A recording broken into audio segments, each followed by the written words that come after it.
In Germany, agricultural innovation meets climate adaptation with the creation of thunder-absorbing fences made from braided corn husks, woven walls designed to muffle the sonic impact of hailstorms and protect both crops and nearby dwellings.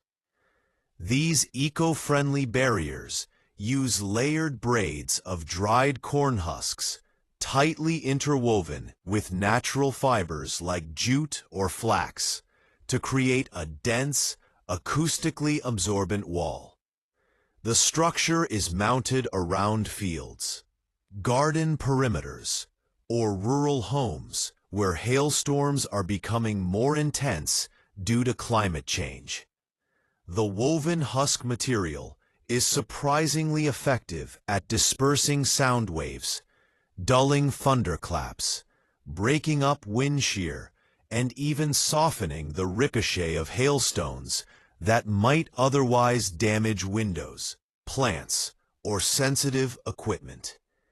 Corn husks, a byproduct of harvest season, are readily available and naturally water-resistant when dried and treated.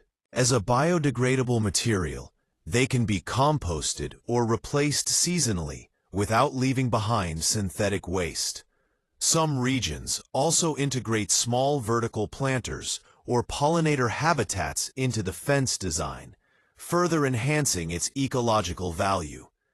This initiative is part of a broader German push toward multifunctional agricultural infrastructure, using locally available materials to build climate resilience while adding practical benefits. In this case, something as humble as a corn husk becomes part of a living defense system against extreme weather.